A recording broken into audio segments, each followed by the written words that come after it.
I'm interviewing my good friend, Rachel Ann Adkins of Focused Media Collective. We're going to talk about life, business, the good old real estate industry. So how did you get started in the world of media, entrepreneurship, real estate? What's kind of your origin story? Sure. So to start off, we are a real estate photography company and media company. Yep. So we do full service real estate photography. And then I also do lifestyle and branding photography for brokers and agents. So I started my photography journey back in 2012 when my daughter was born.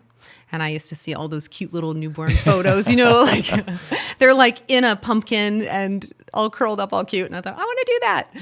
So I attempted that. And they're absolutely terrible. I just cringe at them now. But that sparked my real curiosity into newborn photography. So I jumped on YouTube, got on Creative Live, which was a platform where you could watch these other photographers that have been doing the business for a long time. And they would just tell you the ins and outs of their entire business for 2 days straight. Oh, wow. And you could watch it live. And it was free, or you could buy it and watch it whenever you wanted. I was a stay-at-home mom, so I just have it on in the background, and I learned a ton from that platform. So I did family, children, and newborn photography for about 5 years. Yeah. I had a little studio at my house that we had built, and clients would come to me. I'd go to them. It was great. I do probably 2 shoots a month. Yeah. So it was just a good little side hustle. And about 4 years into that, I had a friend, I went on vacation with them, and he had a listing over in Lake Chelan. And he said, hey, you have a camera. Beautiful. Yeah. Do you want to shoot this listing for me? And I was like, dude, that's like a whole different lens, a whole different beast to the editing, everything. I was like, sure. He goes, well, if you're good at it, I'll hire you to do all my listings. And I said, okay, sure. Yeah. So I did it, learned how to edit, and he hired me for all of his stuff. So that kind of kickstarted me into real estate photography. And then in 2017, I ended up getting divorced. Yeah. And like I said, I was a stay-at-home mom, so I needed a steady income. I have a degree in fashion merchandising, and I'm not going back to retail, right? Like the hours are awful. I had a 3-year-old and a 5-year-old at the time, so I needed something that was kind of flexible. So I thought, you know what? I think I can really push this real estate photography thing and grow it into a real business. I mean, I had the clientele and the business set up for the portraits, but it's not reoccurring. Like people have multiple listings a month, Oh, yeah. Makes sense. Yeah. Like family photos happen once a year. Babies are born once every 3 to 5 years, right? So I thought I could probably scale this. So I went out and bought everything that I needed to do luxury real estate photography, from like drone, Matterport camera, a gimbal to do video. I built my own website on Wix, spent like a week doing that. I called everybody that I knew and told them what I was doing. Said, if you know any real estate agents, or if you need headshots, or if you need senior photos, I was literally doing anything I could just to get the business going. Yeah. And I had a little list, and I'd follow up with people, and just, I went to as many events as I could, walked around to different offices, handed out my card. The hustle. The hustle. Yeah. It was like sink or swim. Yeah. I mean, I was on my own, and I had about 6 months worth of income to survive. And I was like, okay, this is it. And I don't have a family that's supporting me. Like, I didn't have a lot to fall back on. So it was like, I'm just going to do it and go for it. I met 2 top producing agents within the first 3 months of me starting that. And they both started using me, and they referred me to everyone. Awesome. I mean, it was like crazy how quickly it grew. It took about 3 months to get it up and running to full time. Yeah. So that was 2017. And then COVID hit in 2020. Yep. Oh my gosh. Yep. Which, if you're in the real estate industry, which you are, all these listeners are, it was a whirlwind, right? Yeah. Like business for me tripled in 2020. Yeah. It doubled from the COVID craze. Everybody went from just needing photos and drone and maybe a Matterport tour here and there to needing every single service on every single listing. Because we needed a different way to be able to showcase the properties. Yeah. You can't go look at a property, so you need to bring them every form of media so they can feel like they've walked through it, right? Yeah. So it was insane. It was great. Ended up hiring shooters to work for me. I had an assistant at the time kind of helping with everything. And then I had a photographer friend who moved over to Montana, and he sold me his client list. Oh, wow. And that was in 2020. So that doubled my business as well. Wow. Okay. So hold on. So how did that come up? Like, you guys were just talking about that? Because that's a brilliant acquisition strategy, or a brilliant growth strategy that not a lot of people think about. Like, you could just go buy someone's client list. Yeah. So I had been shooting for him actually Yeah. for about a year and a half. Yeah. And I knew him personally. I think we met on Facebook. Honestly, I don't even remember how we met. Yeah. But you meet someone in your industry at school because there aren't a lot of real estate photographers out there that you're just friends with. So I was shooting for him. He trusted me and he came to me and he said, hey, you're the only one that I would trust with my clients. Yeah. Would you want to buy this client list from me? Awesome. So, and he gave me just like a flat number. And I was like, well, I don't know. I don't want to what if no one moves over and comes to me? Or what if all of them come? I don't feel like that's enough. Or maybe it's, whatever. So I said, let's just do a percentage. Yeah. Every month. And he said, okay, well, I should have taken the solid number because I paid him almost twice what he offered the first time. But it was just like that security, right? No, So, a lot of times in business, when you can de-risk a business deal, it doesn't matter if both sides, end up winning. Sometimes just lowering the risk is completely worth it. Yeah. And it felt fair to me. Yeah. I felt good about it. And so we had a 1-year deal with that. And then I retained as many as I could. So yeah, a lot of them were up north, which was a little tough because a lot of my shooters were from down south, like Renton area. What is the main problem or the main focus of your business? And then what part of it right now is like growing, like this is really growing and this is what's changing. What are you seeing in 2025? Okay, 2 parts to that question. Yeah. So the problem we're solving for real estate agents is we really are the hassle-free high-end media solution for you guys. I believe we are one of the last steps in the process before you guys go to list that home on the property or on the MLS. Yeah. Right. So I know that we have to be quick to get those images back, which we offer next day turnaround by noon for everything.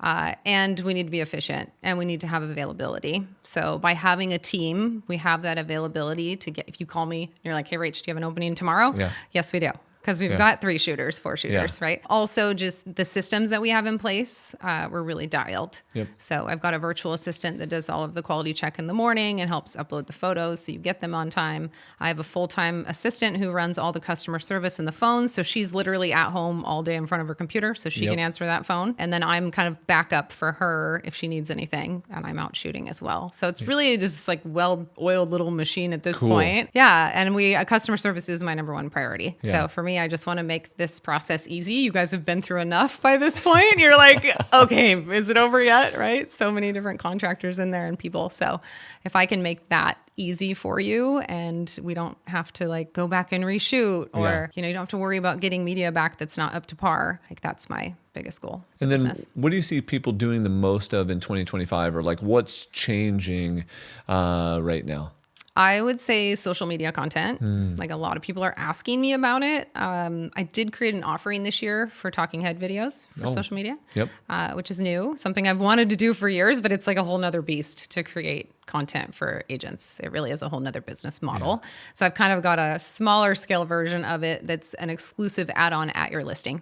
So you get 3 talking head videos and then 1 creative reel. Oh, cool. And that's a $500 add-on. So it's very, very affordable. I got a lot of people asking me for it, but now that we have it, a lot of people are scared to do it.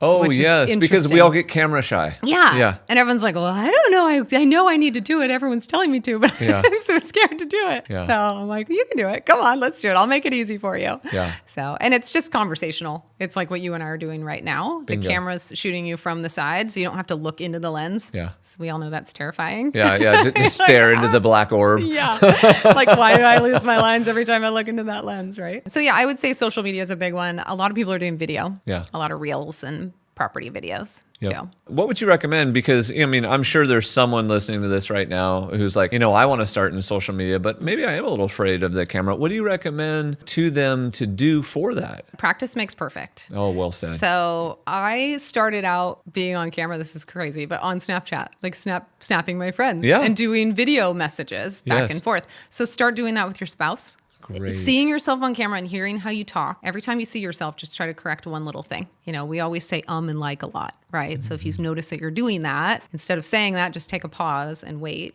It's Yeah. better to pause than to fill it with that filler word. Yeah. There's so many little like hacks and tricks along the way, but I think the biggest thing is just starting to do it Yeah. and starting on like a really safe level, which is your friends and family. That's brilliant. I mean, literally, that's worth the price of admission right there, because what you're practicing in a safe environment, you're practicing with someone who likes, loves, cares about you, and then you can use them to critique you, and then of course you can critique yourself in order to improve. Exactly.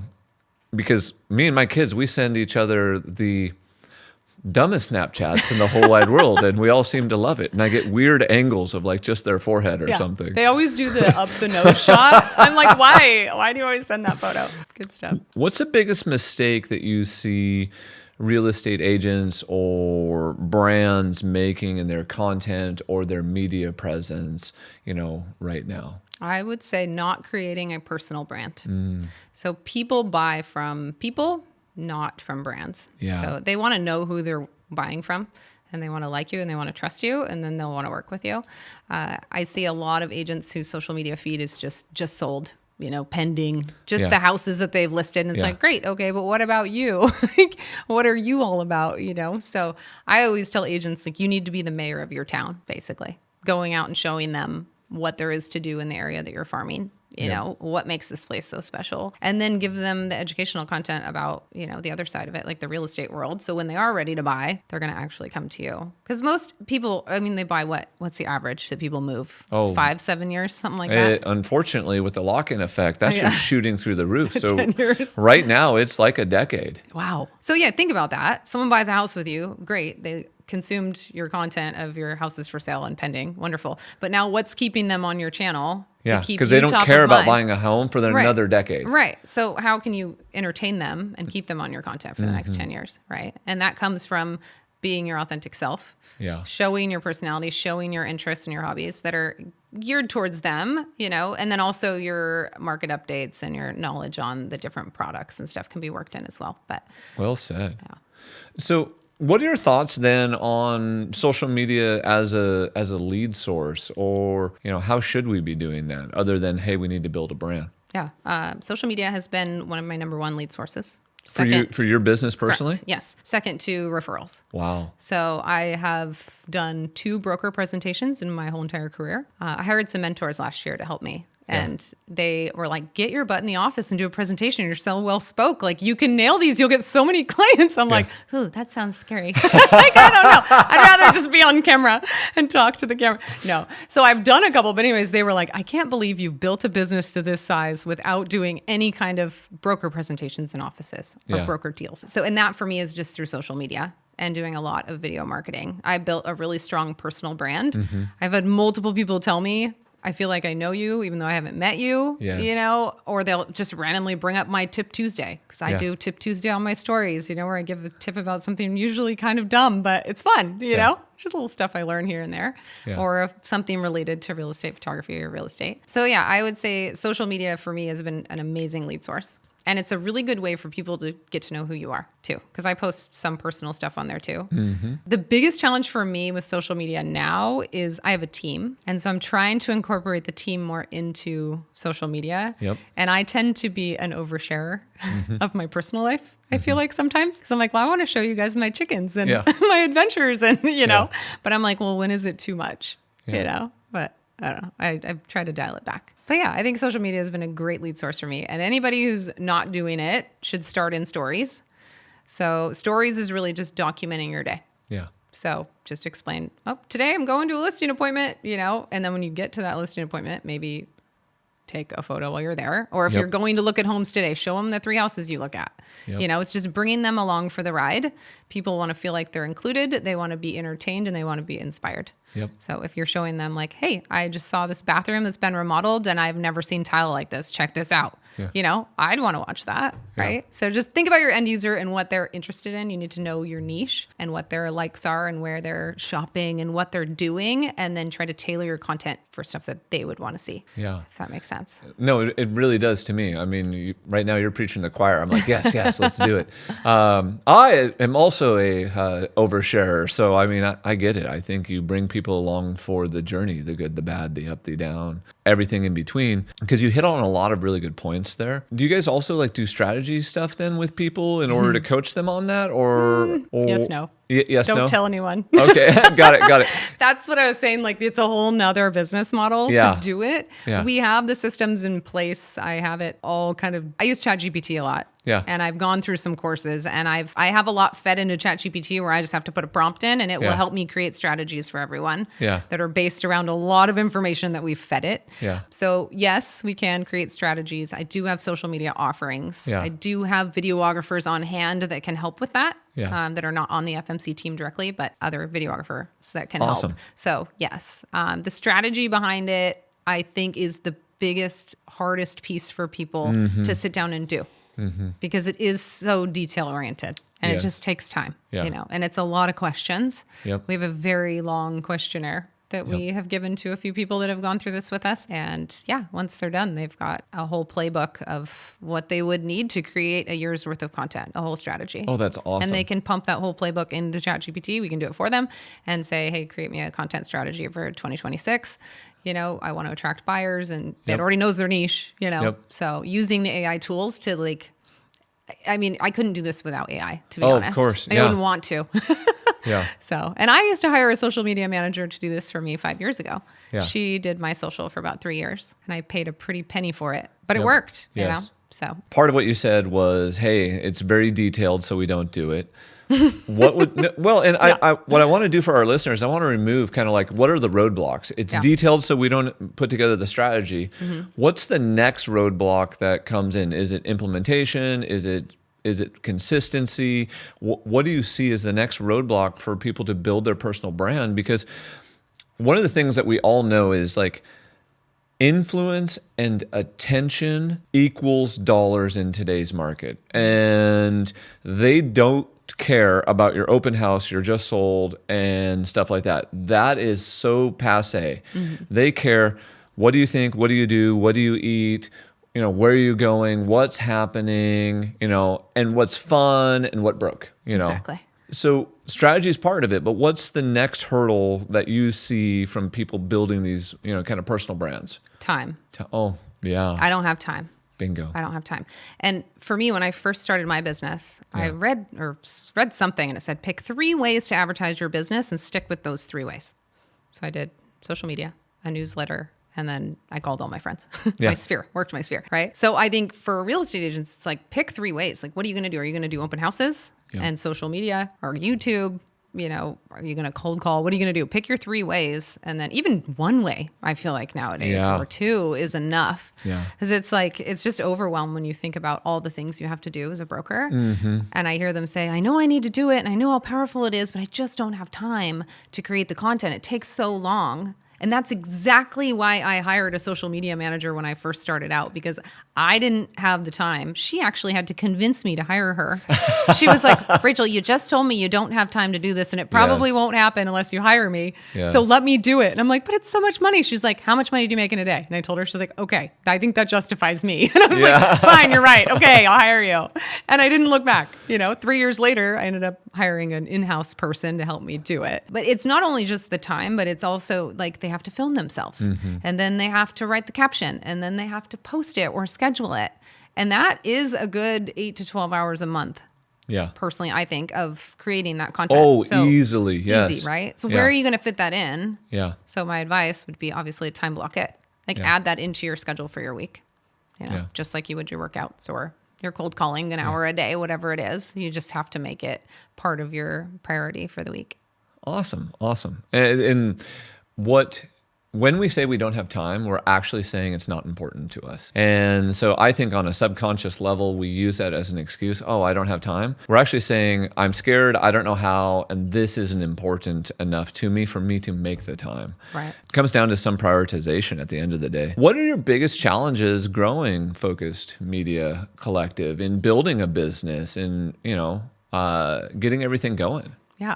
That's a really loaded question. It is. There's a It was lot. done like that on purpose. Yeah. Well, let's take it back about 2 or 3 years ago when I went through extreme burnout. Yeah. Like bad. Yeah. I didn't want to do anything. I was like done after COVID. COVID was great. I mean, business exploded. It was awesome. I started a podcast myself 3 years ago. So that, got us on the map. We do online courses through that as well. So kind of another business entity, whatever. And then I also joined 2.5 years ago. I was a co-founder of a business called The Master Plan, which was a real estate and lifestyle adventure show on Instagram and YouTube. Yeah. And that kind of morphed into the Real Estate Roadshow, which is now featured on Fox 13. Cool. Which is awesome. Yeah. But I actually stepped away from that about 6 months ago because I was just overwhelmed. I was doing too much.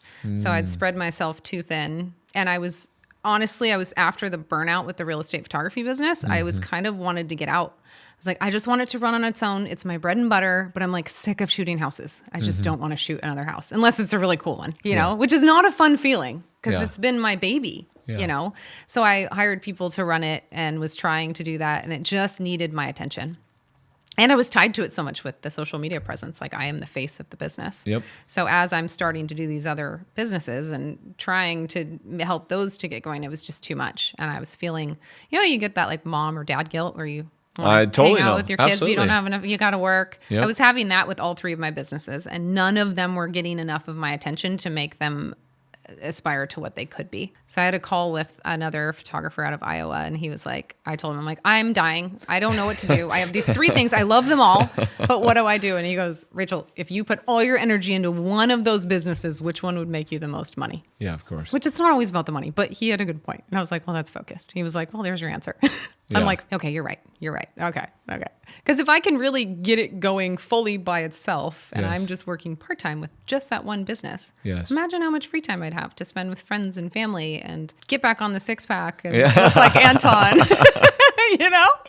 like so much more time. Yeah. So I think another problem with building the team, not only like my squirrel problem, finding Hold on, shiny that we objects. all have. So I know. And you think it's going to be great and I can do it all, but I really can't. Another big problem that I had with growing the team was consistency. We are in a creative field and every creative has a different eye and houses are all different. So when you get into one, like I would shoot it different than the way my team member would. Like we have standard angles, right? Sure. And like rules around how you shoot all the different types of properties. But the consistency between shooters has been one of the hardest things to dial in. Yeah. And we're so dialed right now with my team. It's amazing, but it's taken a lot of critiques, a lot of on-site training, a lot of team meetings, just to make sure that we're all on the same page and we're all shooting consistently. So our listeners are going to discount the brilliance of what Rachel just said. So I want to repeat this. In business, when we grow a business to a certain level and the business hits a ceiling and we have to take a step back, what actually is happening is our systems and our standards and our processes are actually failing. And what Rachel literally just said is I dug back into the business. I set the system, I set the standard, I set the process, and we went through it until we hit that number. A lot of times in business, what I see is we don't go back and do the reps. We don't do the I do, you watch, I do, you help, you do, I watch, or excuse me, you do, I help, and then you do, I watch. And we just want to take the thing and go, hey, here you go, and then run away. Right. The reality is businesses just like relationships require a lot of consistent communication and the repeating and the re-inspecting what you expect. I want to dig into this creativity idea here for a second because I would not have personally thought about that. My eye would be different than yours, so I would shoot it different. So like dig into that detail. How did you articulate that? How did you critique that? And then like how long did that actually take? Was this 60 days, 90 days, 6 months? We're still working on it. I don't think it will ever go away. Yeah. I did a team meeting on composition because there are rules to photography. Sure, of course. Framing and natural framing might be 2 beams that kind of case in a dining room, right? Or like trees and then the house is in the middle or, leading lines, like you've got a curvy driveway up to the house, stuff like that. So I went on the internet and found all the examples I could of the different compositions. Oh, and I then love it. Yes. Showed them to the team. And then I pulled photos from one of my favorite photography companies, Clarity Northwest. Yeah. A bunch of their photos. And I said, okay, let's critique their photos. Let's see what composition rules we can find that they're using. And let's point them out. And then I pulled a bunch of our photos that I liked and I said, let's look at ours. And just to get them familiar with like, cause I'm like, that's ingrained in my brain. When I go, I'm like, oh, a good framing opportunity. Like that's the dialogue going on in my head. But my shooter might get there and be like, okay, I got to shoot the front of the house. She said to stand back across the street so I can see on top of the roof. You know, they're not thinking composition. They're thinking the rules. Yes. And it's more about telling the story of the property and making it look beautiful, Wow. right? Yes. And aesthetically pleasing to the eye. You might not know why you look at one photo and it just speaks to you versus looking at another photo and it looks flat and boring. Yeah. And that's the difference is composition, right? And understanding those rules. So that was a really powerful meeting that we had. And then I had the team go out and I said, we have a Slack channel. Yeah. And I said, okay, guys, I want you, whenever you're at a shoot, take a photo that you think is using one of the composition rules we talked about and put it in the Slack channel and say, I used framing here. So we did that. And that went on for about a month. Yeah. We've actually fallen off. Reminds me we need to get back on that. Yeah, it's always the consistency. Yeah, right. Yeah. So, and it worked. It got them pushing themselves a little further and looking for framing opportunities and, how can I use rule of thirds here? And put something in the foreground to make kind of ground you in the image, to tell in location like where you're at.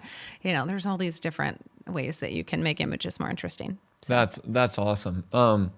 I think, so often we don't want to go to that level of detail and that level of consistency, but that's where the magic happens in our relationships, our spiritual life, health, wealth, business, whatever it may be. It's coming back, repeating the basics over and over again. Let's ask you switch gears just slightly. So you're a mom, you're a female entrepreneur.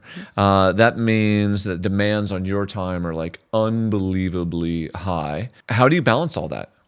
I don't. I just work all the time. I'll be honest. No, I do balance it pretty well now.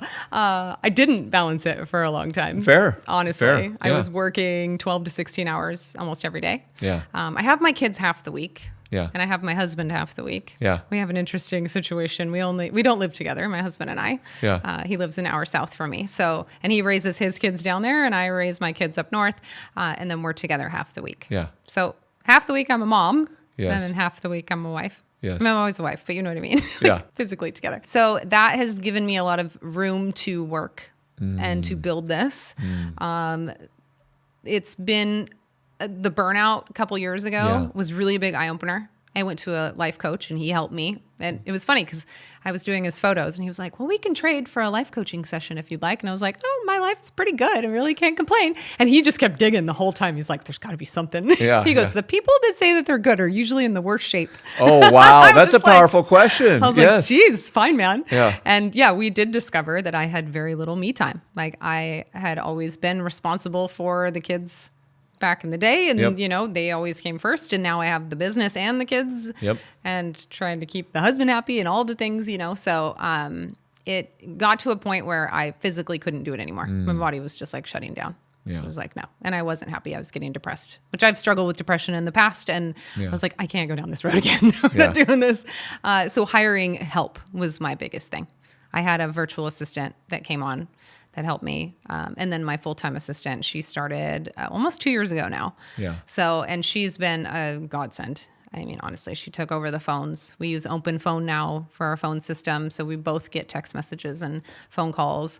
And it is allowing me to have a life because the phone doesn't stop ringing in this industry. No. I mean, it's nonstop, No, as you guys know. All day, every day. Mm-hmm. Yeah. Weekends, everything. Yep. Yeah. So I actually have to put mine on airplane mode because I will just get text messages like forever. Yeah. Like all the way into the night, super Right. early in the morning. I know. I caught myself this morning. I'm like, I have 11. I just put it down. Why do I have 11 text messages?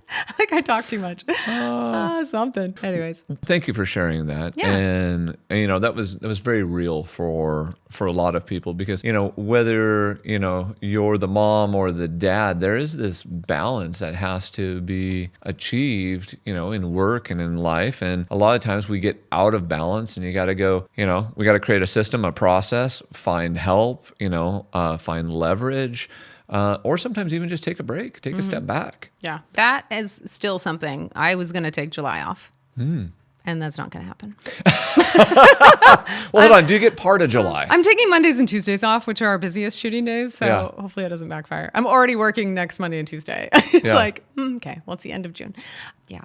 It's tough. It's tough. I do actually have, the one thing I really learned from the life coach was to set time aside for me every morning. So I read my Bible every morning and I try to work out every morning, which I'm in some medical stuff right now. So I haven't worked out for 2 months, which is killing me.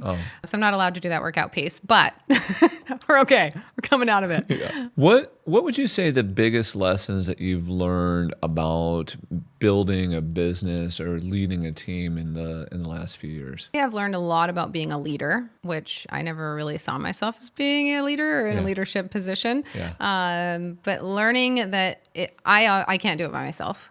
You know, it takes the whole team, and I have to lift them up and let them know how important they are to the business and really incorporate them more into it. Does that make sense? Yeah, absolutely. And I think having our Slack channel and having the communication that we do now, we had a new shooter come on last year and he's been great. He's very chatty and talkative with the whole team. He's kind of brought us all together, honestly. Oh, yeah. It's been great. Yeah. And then another shooter I just hired, she just started actually a couple weeks ago. She's fantastic, but she's become good friends with him. So they're like texting and hanging out and now we're doing team barbecue at my house in August. And just getting together more, communicating more.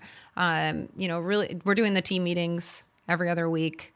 So we talk about goals that we have, talk about any situations that's come up that may be something that we could learn from. Switching gears kind of into this idea of trends, like with the rise of AI, tons of short form content, where's media going? Where's storytelling going? Where are we going in the real estate industry? Yeah. There's always that fear, like we're going to get replaced by AI. And there's going to be this, my podcast partner always has been saying for years, he's like, they're going to invent a drone that flies into a house and it literally takes all the photos and the videos and we will no longer have a job. And I'm like, no, that's never going to happen. He literally saw a drone like a month ago that does that. I was like, scary. But there is still such a creative aspect to it that, Matterport can literally take photos. You can get photos from Matterport. So if you want to buy a Matterport camera, it's $1,000 and host them on your account. It's like $70 a month. You could literally take snapshots from the different scans that you do and have listing photos, but they're not going to be the angles like we were just talking about with composition and, and they're not going to have any emotion to them. No. And then they have to do it. Which you don't even have time to do your social media. So why would you want to do photos? Really. Well said. Just put that out there. And then, I think with what's going to happen, there's so many apps where you can make easy reels and videos now. You can even take photos and turn them into video. Isn't that wild? I've played with that. It's great. It's so cool. It's not the same quality, and there's limitations, but it's brand new. So I know that's going to get better. So I honestly believe that the demand will go down for property videos and for reels and content for social media, like that, like what we've been doing.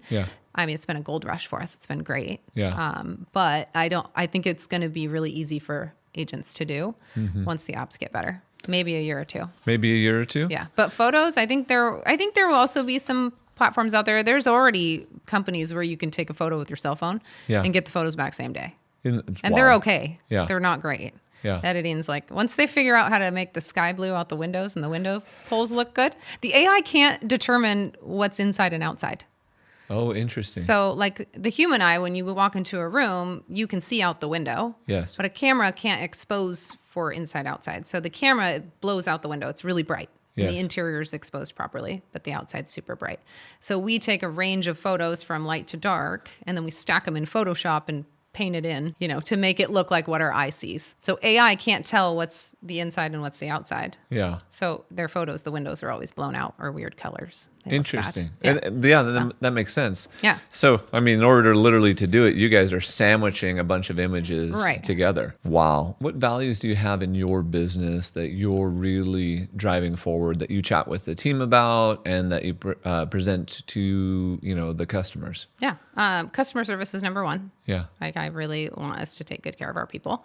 Also integrity. If you're at a property and they ordered drone and it doesn't need drone, like maybe ask them, hey, why are we doing drone here? Just curious, not to talk them out of stuff, but like if it's really not needed, which we've done, it's like honesty, like or if they need it, let's tell them that they need it. And here's why, we really want to be there to help them put their best foot forward. Another one is fun. Oh, yeah, that's a Yeah. good one. We have to have fun at everything we're doing. Yeah. So on our social media, we always try to have some fun, silly reels in there that kind of show our personality. So that's a big one. What's another? Creativity, obviously, because we're in a creative field and always trying to find the best way that we can not only get creative photos, but also creative reels. With our agent intros that we do, getting you guys on camera, we kind of help craft those for you. We understand To stop the scroll. Yeah, like we understand that we need a good hook, something that's going to stop it. You can't say, "Hello, I'm Anton. Welcome to 123 Main Street." Yeah. Like swipe. It's gotta Goodbye. Be, yeah, it's got to be something good and juicy, So I think those are kind of our main values. What advice would you give your younger self just getting started, or to a young female, entrepreneur? Read the Bible every day, and your life will be a lot easier. Yeah, amen. Yeah, follow God. If I would have I was an atheist until about 9 years ago. Oh, wow. Yeah, and I started reading the Bible. It started I was like, there's got to be more to life. There's got to be more. Something's missing, obviously. So now that I'm like full-blown believer, I lean on him for everything. And he's been there since the day I started being curious. He was there. Yeah. When I started the business, I'd be nervous and be like, oh, I don't have a shoot this week. And Yeah, I'd just pray. Yeah. Literally within minutes, the phone would ring. Yeah. I was like, oh my gosh, it really works. It really works. So I would tell myself that and to quit drinking sooner. I have been sober 3 times. I quit drinking for a year through my divorce. I quit drinking for 2 years in 21 to 23. I didn't drink. And then I quit about 9 months ago. And this time I'm not going back. Yeah. But I'm not an alcoholic. When I drink, I drink at everything that I do. Yeah. I find myself, I need a drink. I'm going to an event, that kind of stuff. So for me, I'm just a better version of myself without it. Yeah. Well, and honestly, that's not a certain thing that's hard in our specific industry because it's so social and drinking is so acceptable. And literally it's like almost at everything. Right. Yeah. It is. And it's, In addition to the sweets, there's always Oh my like an gosh. unbelievable amount of sweets. yeah. It really, the food is way harder for me than alcohol. Yes, me I too. quit drinking, that's easy. But the food, oh my gosh, whole nother thing. Yeah. What's something that people misunderstand about real estate photography, real estate media, in general and or with your business? Oh gosh. Maybe this is one of those questions I should have said. I don't have an answer to that. Yeah. Something they misunderstand. I would say it used to be they misunderstood that I had a team. Because my name was on the business. It was Rachel Ann Photography. Yeah. And so they would call and book, and I'd be like, oh, I'm going to send Colin. And they're like, oh, I thought it was going to be you. Oh, I got it. Yeah. Oh, no, it's going to be my team. Yeah. So that was tough. And that was one of the reasons why I rebranded Focused Media Collective. So Yeah. that was one of the biggest kind of misconceptions, is that it was a single outfit, but it was really a whole team. Bingo. And when I rebranded, I did a whole lifestyle shoot with the whole team, and I had like 8 people in the shoot. Yeah. And people were like, wow, congratulations on your new business. This is great. Like they didn't know that we'd been running like that for a couple years. Yeah. I just had never shared that side of it. So Got it. people thought that it was, new. Yeah. So that was interesting. And there's, once again, there's just kind of a nugget and wisdom there. If I'm telling the story about even everyone that's in the story or all the parts of the story, these are all the people it takes to make the music sound good. It helps everyone to understand.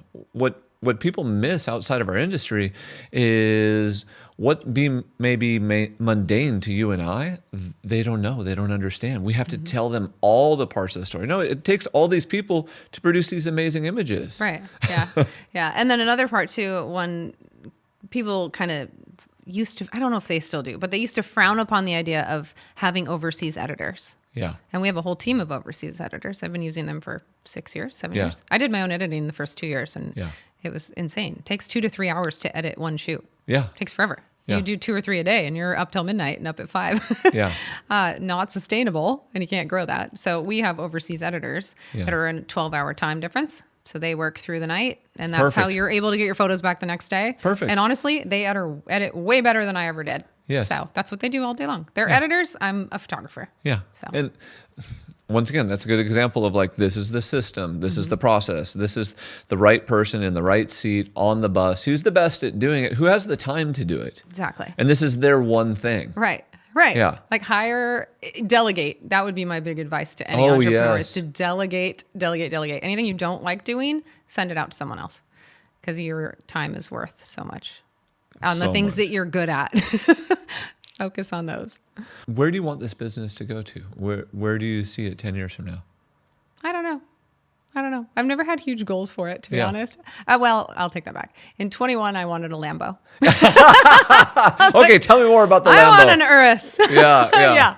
And then I was like, well, that's kind of silly. Yeah. I mean, I don't really need that.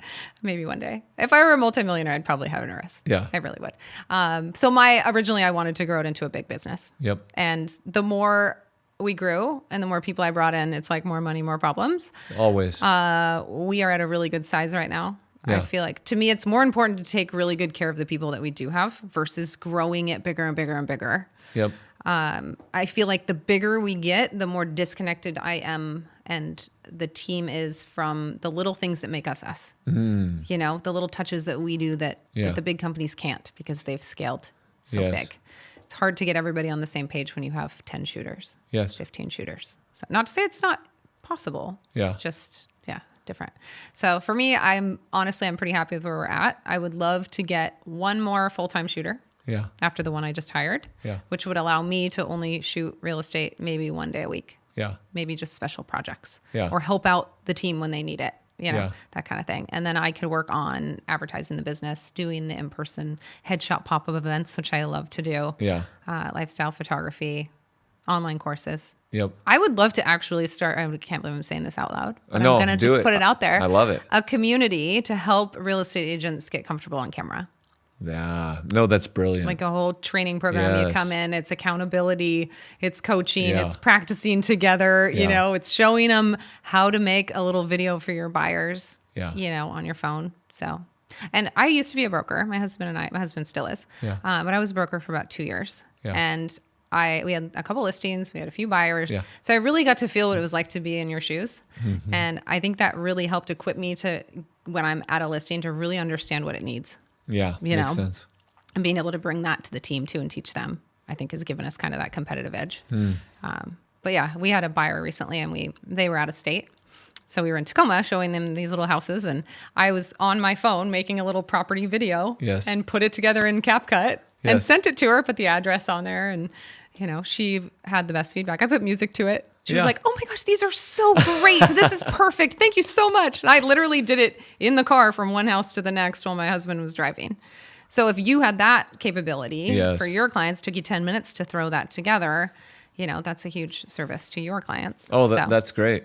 Well, let's think about that, like leveraging to the nth degree. Yeah. You could have a Dropbox link sitting on your desktop or on your mobile phone, literally shoot all the pictures, shoot all the video clips, kick it over to someone, and then have your VA bang it out and kick it right back. Yeah, totally. Because not everyone is cool enough to have you as the co-pilot in their car. Yeah, not everyone has a driver. Very true. What dream clients? What do they do? Or dream property? Let me tell you about my dream client. Yeah. This is a fun one. Okay. Because I have one. She's fantastic. Yeah. They put the order in online. Yeah. And they order the full works package. Yeah. Because they know that's important to their personal brand and getting the next listing. We show up at the property and she meets us there. Yeah. House is completely ready to go. Blinds are up, lights are on. It's staged to perfection. Yeah. And the yard looks good. Garbage cans are out of the way. The homeowner's gone. Yes. House is vacant.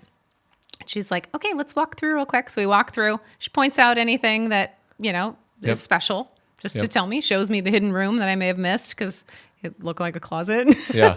And then she's like, okay, the key box is right here. Just put it back on the door when you're done. Yeah. No problem. See ya. I do my job, go home, upload, and she's just thrilled. And then she tells all of her friends about us. That's awesome. Yes. Yeah. Yeah. Gives us a 5-star review and tells all her friends, which is it's property's actually ready, clear communication, clear expectations. Here's things that we're looking for. Okay, I'm out. Oh, look, this is wonderful photos and video. Great. Now we gave Rachel a review. Hey, P.S. Timmy, you also need to use Rachel. Yeah, exactly. And our referral program, she gets $20 for everybody that she refers to. Oh, awesome. So, awesome. What's the most difficult thing that you guys have shot or put together, and why? What made that hard? I recently shot one, and so did one of my shooters. It's the homeowners are there, the agent's not there, Yeah. and they're literally hoarders, Oh no. and they've tried to clean out their house. Oh no. But it's like, it's disgusting, it's filthy, and boxes everywhere, stuff everywhere, and they're moving stuff from room to room. When you walk into a house and they're there, the agent's there, like, okay, well, we have some boxes, so we're just gonna move them over into the kitchen while you shoot the living room, and then back when you shoot the kitchen. And I'm like, okay, I'm doing photos, video, and Matterport, so we're gonna have to do that 3 times because it's like 3 separate things. I'm like, oh boy. Oh, okay, I'm gonna be here a while. I'm like calling my next listing. Yeah. Or my next shoot. I'm gonna be late. So just like not being prepared. That's probably been the most difficult. There's been some that are really dark that can be a little challenging, but we do use a Because flash. they're like surrounded by trees, or they they're don't have like windows. they're in the woods. The walls are dark. The whole house is dark. Yeah. That's kind of a challenge. But we use a flash, and our editors usually do a pretty good job editing that. But yeah, I would say that's probably just the unpreparedness. Got it. I wish you could see the house that I shot. Oh my. Well, I mean, as everyone knows, those are the ones I buy. So yeah. like, Maybe I'll let you know next time. Be like, hey, opportunity. it's very funny. There's a general, almost like script or saying, as you walk through the front door, the individual will say, hey, I'm embarrassed. This is what's happening. And I say, it's okay. I love and respect your story. Honestly, it doesn't matter to me. We buy everything. I just need to look around, and I might ask you a couple questions. And then, I'm like, you can follow me or not follow me, but I'll be done in like 5 minutes. Yeah. Because once you've been through hundreds of homes, they're all the same. Right. You're just looking at structural, right? I'm looking for major problems and things that are broken. And I'm just running numbers in my head, that much. And like, okay, cool. I have a basic idea, walk on out. What motivates you? Like, hey, this really gets me excited and fired up. Yeah. I really love it when agents do an agent intro. Yeah. They step out of their box and they knock it out of the park. Yeah. Like that lights me up. To see them have the courage to do it, and then they post it on social media and they get the comments and the shares and the likes. Like that really makes me happy, right? It just brings me joy. Obviously, with my husband and I have in 2 separate houses. We're financially separate. Yeah. He's moving in next year, and then everything's going to come together. Uh-oh. I don't know how we're going to do this. We're going to have to go to marital counseling before he moves in. I don't know. We got to set up some rules or something. How do you do this? I don't know. Anyways, so I have been financially responsible for myself and my house and my kids. And that I want my kids to have a good life. I want to be able to go out and buy them new shoes when they need shoes and not have to stress about it. Right. Yeah. And like, I moved into my dream property 3 years ago, and that was a huge stepping stone for me. It was like, oh my gosh, I did it, know? So being able to provide for them and set myself up for my future too. I want to retire in 10 years. So I'm working on that. Yeah. Slowly but surely. Yeah. Buy more real estate. Yeah. Buy more mules. Keep buying animals. I love it. Rachel, how can people find you? Where should they contact you if they want to reach you? Yeah. FocusedMediaCollective.com is our website, or on Instagram, we are Focused Media Collective.